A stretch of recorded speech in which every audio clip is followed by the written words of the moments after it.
नुमान भाई तैयार हो सलाम सब लोग आ गए रुतलेस नुमान भाई।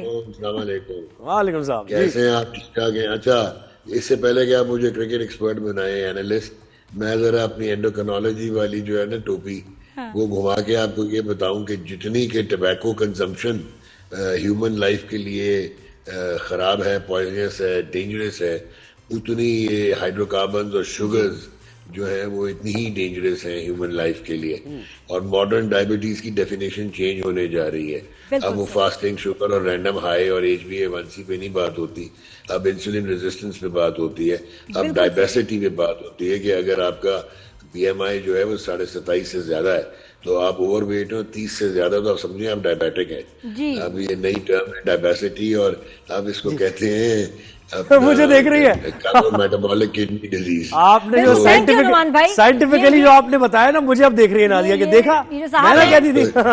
साहब हैं अब ये सिर्फ नहीं मान रहे थे। नेचुरल शुगर्स अलाउड होनी चाहिए, बाकी सारे स्वीट्स को डिस्करेज करके बंद कर देना चाहिए। हाँ, और हम लोग वैसे ही साउथ वेस्ट एशियंस 92% को इंसुलिन रेजिस्टेंस भी है और मेटाबॉलिक सिंड्रोम भी है। तो ये बाबर और क्या आप चीनी खा रहे हैं क्या, जिसकी वजह से थोड़ा सा थैंक यू नुमान भाई, बहुत शुक्रिया आपने। और हम 35% हम पे मोटापा है, और 5.4% हमारी जो एडोलेसेंस और बच्चे हैं वो आगे चल के मोटे होंगे। बिल्कुल चलिए, सही आप कह अब रहे हैं, आते थैंक यू हैं- सो मच। अब आते हैं- लेकिन नुमान भाई, मुझे लग रहा है कि हमारे लड़कों में ना शुगर की कमी है, नहीं, इनकी शुगर हमारे लेवल लो लड़के- है। जिस तरह की परफॉर्मेंस यहाँ- चल रही होती है, मुझे लग रहा है इनकी शुगर कम है, इनको देनी चाहिए। हमारे कितना शुगर खा सेलेक्टर्स के में भागते अकल हैं बच्चे, हैं शुगर खाने से भागते हैं। हमारे सेलेक्टर्स में अकल की कमी है। अच्छा। एनीवेज, तीसरी वो मिल नहीं important रही चीज़ है कि कहीं। आज है मेरी बर्थडे।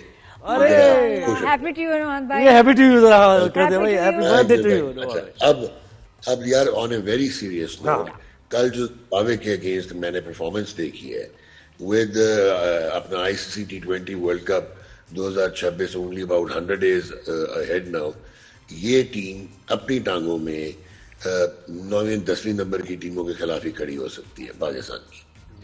और ये सेल्फ डिस्ट्रक्ट बटन दबा के इन्होंने इसका शराज़ी बिखेर दिया। T20 टीम की बात कर रहा हूँ। एक तो सलमान अली आगा 2.5 किलोमीटर दूर दूर है T20 टीम से।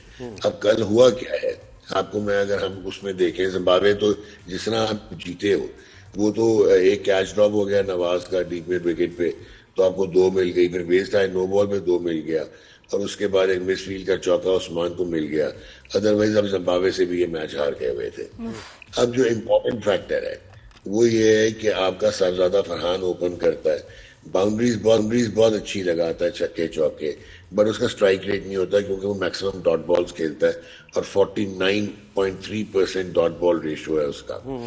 Saim Ayub is the only international modern player जो कि ठीक है थोड़ा इनकंसिस्टेंट इम्पैचुअस आपको नजर आता है, लेकिन वो है, उसमें सारा पोटेंशियल है, and he should be around and he should be there. Babar Azam regardless, कल फिर वो इन स्विंगर पे आउट हो गया बगैर रन किए, निकाला गलत था रिजवान को और बाबर को, अब बाबर को लाए अब गलत थे। अब प्रॉब्लम ये है कि ये एक सिमेट्रिकल सी चीज बन जाती है क्योंकि बाबर भी पावर हिटर नहीं है। चौथे पे सलमान अली आगा का आना मीन तबाही, क्योंकि फखर जमान T20 क्रिकेट में ना एज एन ओपनर, ना नंबर 2 या 3, तो उसका 150 का स्ट्राइक रेट है नंबर 4 पे, और मैक्सिमम परफॉर्मेंसेस उसकी नंबर 4 पे। आगा को अकोमोडेट करने के लिए आपने फखर को कल 5 पे कर दिया। अब आते हैं, कल उस्मान ने मैच विनिंग इनिंग्स खेली है, बहुत अच्छा खेला, जो 28 गेंदों पे 37 किया, लेकिन उस्मान टॉप टीम्स के अगेंस्ट इंटरनेशनल क्रिकेट में एक्सपोज हो चुका है, उसकी टेक्निक और मेथड जो है वो नहीं कामयाब हो पाएगा। मोहम्मद नवाज की बैटिंग, हालांकि प्योर बैट्समैन, वो बैटिंग ऑलराउंडर है और वो एक वाहिद बंदा लगता है जो इसकी गेम अवेयरनेस भी है, जो सिचुएशनली बहुत अच्छा खेल रहा है। अगेन आपने सिलेक्शन गलत की थी जब लेके आए थे, but he is your best player for the last year और सो। उसको ऊपर अपॉर्चुनिटी दें। इसी तरह फ़हीम अशरफ को ज़ाया किया हुआ है, इब्रार को रखते हैं, निकाल देते हैं, शदाब को लाने के चक्कर में आपने आगा को कप्तान बनाया। और यार शदाब डिजर्व करता है T20 क्रिकेट में आना, इस टीम में आना, हैंड्स डाउन, लेकिन आप कप्तानी के चक्कर में टीम के तो तबाही ना टीम की निकाले ना। इसमें शहीन शाह अफरीदी आराम से कप्तान T20 का बनता था, सलमान अली आगा को आप बेशक वनडे का कप्तान बना देते। तो ये आपकी जो फ्रेमवर्क है, ये लड़के, इनकी वो क्वालिटी नहीं है। अब कल हुआ क्या है, कि शुरू में पिच बहुत अच्छा खेली, जब उसमें शीन था तो इवन जिम्बाब्वे ने 72 कर दिया था 8 ओवर्स में। बिल्कुल। उसके बाद क्योंकि वो लोअर रैंक टीम है, उनका स्लाइटली कलैप्स हुआ और वो 125 पे 7 थे, वो तो सिकंदर रजा एक वो है, वो इनको आगे ले गया। एंड देन आपके क्या हालात थे, आप पावर प्ले में 31 पे 3 थे, जो बातें करते थे इंटेंट की और पावर हिटिंग की, इसलिए हमने निकाल दिया रिजवान को और बाबर को। ये वो टीम है जिसमें स्पेशलिस्ट विकेट कीपर ही नहीं है। तो आपने गोलकीपर रखे हुए हैं, आपने वो रखे हुए हैं, स्टॉपर रखे हुए हैं। तो यानी ये कि उस्मान खान, तो फिर उस्मान खान की तो जगह ही नहीं बन रही ना। साहबजादा फरहान भी कीपिंग करता है वैसे तो, अगर रिजवान नहीं भी खेलता तो साहबजादा फरहान। लेकिन Sahibzada is not a wicket keeper. उसने 8 या 9 मैचों में अपने पूरे करियर में कीपिंग की है।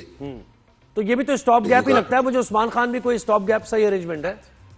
एब्सोल्युटली, यही तो मैं आपको कह रहा हूँ।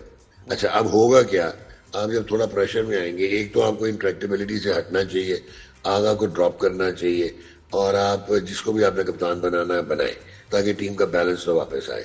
बट अब होगा क्या, जब आपका थोड़े से और दिन गुजरेंगे, आप थोड़े और प्रेशर में आएंगे। ये आप सोच लें कि कल 12वें नंबर की टीम के साथ आपका ये हाल था। श्रीलंका भी आपसे नीचे है रैंकिंग में, और आप स्टैट्स देख के और कह देते हैं वाह हम जीत गए। या आप तो वो है जो सेलिब्रेट कर रहे थे तो हांगकांग 6 जीतने के बाद, जब बाबे खेलते हमारे जैसे। So at the end of the day आपको इंटेलेक्चुअल ऑनेस्ट डिसीजन लेके, अगर अब रिजवान को भी वापस ले आए स्पोर्ट्स T20 में, तो इसका मतलब है कि 2 साल आपने जाया कर दिए and you are back to square one. अब एक लड़का है जो कि दरवाजे पे नॉक नहीं कर रहा, वो दरवाजा तोड़ चुका हुआ है। He should walk in like me, that is mass Sadaqat. Top order batsman है। सो आपको अब ये रिस्क लेना पड़ेगा, क्योंकि आपके ऊपर की जो एक सिमेट्रिकल ठक्का लगाने वाले पावर प्ले में 30-35 रन से ज्यादा करने वाले जो प्लेयर्स हैं, you have to change their order. तो इसका मतलब है कि साहबजादा फरहान भी आउट, उस्मान भी आउट हो गए, सलमान अली आगा भी आउट हो गए, ये 3 आउट। नहीं, साहबजादा को हिटें बहुत अच्छी मारता है, रोटेशन ऑफ स्ट्राइक पे जाए और रन चलाता रहे। वो क्या करता है, वो 2 छक्के मार देगा और फिर 18 गेंदें डॉट खेल लेगा। सो अगर आपने बाबर को नंबर 3 पे रखना है, देन यू कांट अफोर्ड जिस तरह से। लेकिन नुमान भाई, फिर वो मास सदाकत आप कह रहे हैं ना, अगर वो ओपनर आ जाता है साइम के साथ, तो फिर कहां जाएगा साइम के साथ? फिर आपको इम्पीटस मिल जाता है और फिर आप बाबर पे चांस ले सकते हैं। बट अंदर देखें, बात सुने, मैं हैरान होता हूँ यार, मैं अपनी एज रिवील नहीं करना चाह रहा था। मैंने पाकिस्तान के सारे ग्रेड्स को ग्राउंड में खेलते देखा है, चाहे वो जहीर अब्बास थे, मुश्ताक मोहम्मद थे, आसिफ इकबाल थे, Majid Wasim Raja, Javed Miandad and so on, Inzi तक। हर बड़े बैट्समैन को इंजमाम और यूसुफ दोनों इन स्विंग पे वल्नरेबल होते थे, और अगर पेस कम होती थी और गेंद अंदर आता था, इंजमाम तो कैंडिडेट था फॉर LPW, आगे प्लांट हो जाता था। यार वो इतने वल्नरेबल नहीं थे कि ऐसे लगे कि अब धुर बन गए किसी की, थोड़ा सा गेंद अंदर हुआ नहीं और आप वो गए। So Babar has to come out of this. ठीक है, वनडे में 100 हो गया, but he has to come out of this अगर T20 खेलना तो। नुमान भाई, मुझे भी एक सवाल पता है, अभी मैं भी सोच ही रही थी, लेकिन ये कि अभी जबरदस्त पता है कि ये डायरेक्टर पूछना चाह रहे हैं कि आपके इसके बारे में क्या, क्योंकि पता है लोगों को कि मैं इतने जबरदस्त पक्के स्पोर्ट्स के नहीं, आप बहुत आगे, ऐसा नहीं है। लेकिन फिर भी चले, मैं क्रेडिट थोड़ा सा ले लेती हूँ उसको कि सवाल सही तरह से पूछा कि जो ये श्रीलंका का जब ये वापस जाने का डिस्कशन चल रही थी सारा, और वो उसमें जो कैप्टन उनकी टीम के थे, उनके वो ज्यादा ईगर थे कि वापस जाया जाए, और अब जब वापस वो गए हैं तो उनको टीम से निकाल भी दिया गया है। ये सुनने में आया है, इसमें कहां तक कितनी सच्चाई है? नहीं, मैं आपको ये बताता हूँ कि एक तो वो बहुत ही अच्छा हैंडल किया था पाकिस्तान क्रिकेट बोर्ड ने भी, मोहसिन नकवी ने भी, और फिर ऑब्वियसली आप ये सोचो इसकी कॉनोटेशंस क्या होती अगर टीम वापस चली जाती। 2009 में जब टेररिस्ट अटैक हुआ था श्रीलंका पे, देखें श्रीलंका का आप ये देखो कि जब टेररिस्ट अटैक हुआ तो श्रीलंका की टीम थी इधर, और जब आपने फुल ब्लोन सीरीज खेली दोबारा 2019 में तो श्रीलंका ही आया था, और बीच में भी श्रीलंका ने आके एक T20 खेला था कराची में, या वनडे खेला था, तो उन्होंने आपकी हेल्प भी बड़ी की। अभी वो जब सिक्योरिटी रीजन पे, क्योंकि आप ये सोचो कि इन पे इंडिविजुअल प्रेशर इसलिए होता है कि जो श्रीलंकन क्रिकेट बोर्ड है ना, वो वर्चुअल लैप डॉग है बीसीसीआई का और जे शाह का। आप देखिए ना वो कितना कंपनसेशन होता है। विमेन वर्ल्ड कप है तो श्रीलंका में होगा, 2026 का मेल वर्ल्ड कप है तो श्रीलंका में होगा, एशिया कप है तो श्रीलंका में होगा। लेकिन उनके कैप्टन के खिलाफ कोई एक्शन हुआ है कुछ, क्योंकि he was eager to go back. ये आपको बताने लगा, तो वो क्रिकेट बोर्ड तो उनको बुलाना चाह रहा था, बट ये फिर हम लोगों ने गवर्नमेंट लेवल पे श्रीलंका के जो है वो बात की। रीजनल आप बहुत अच्छे हैं, आजकल स्ट्रांग प्लेयर है। इवन आपके field marshal Syed Asim Munir, he also talk to the defence minister of Sri Lanka. तो उसके बाद आपने रिटेन किया उनको प्रेसिडेंशियल सिक्योरिटी देके। तो वो जो आप बात कर रहे हो वो था कि अगर प्लेयर तब वापस चले जाते या कोई चले जाता तो उसमें इंक्वायरी होनी थी। अभी चले था श्रीलंका और Asitha Fernando, they were not fit, so they had quit the T20 team and they had gone back. सही है, मतलब ये चलिए, ऐसा वाली नहीं है बात कि है। इसकी वजह अच्छा से अनुमान भाई, आपको चीजें खुशखबरी मैं आपको सुनाती हूँ। स्नूकर का वर्ल्ड कप हो रहा है इन मस्कत और माशाल्लाह हमारे जो चैंपियन हैं अजद इकबाल जीत गए हैं और किसको हराया है? भारत को 4-0 से माशाल्लाह। और अब ये क्वार्टर फाइनल्स की बात है। क्या बात है? बहुत कमाल परफॉर्मेंस, भारत की एक बार फिर हार 4-0 और वो चले गए उनके पंकज। स्नूकर में तो खास ही टैलेंट है क्योंकि हमारे पास फैसिलिटी तो कोई है नहीं। पंकज अडवाणी जो है बहुत बुरी तरह हार के गए हैं वापस पाकिस्तानी से, बहुत बुरी तरह हारे हैं। लेकिन ये कि अजद इकबाल को मैं चाहूंगी आप भी मुबारकबाद दें और हमारी तरफ से भी वेल डन, जबरदस्त। स्नूकर में हम इस वक्त बहुत अच्छा खेल रहे हैं। ये बड़ी अनफॉर्चुनेट चीज है कि हमारी स्पोर्ट्स जहाँ पे हम इंडिविजुअल ब्रिलियंस वाले लोग पैदा करते हैं। हमने वर्ल्ड चैंपियन मोहम्मद यूसुफ किया, आसिफ किया, और अभी आप ये देखें अजद इकबाल ने, तो हालांकि कोई फैसिलिटी नहीं है। अब आपने वो जब में देखा था वे उनको फंड्स देना, इनको देने चाहिए। नुमान भाई बहुत शुक्रिया, अल्लाह आपको सेहत दे, लंबी उम्र दे, खुशियां दे।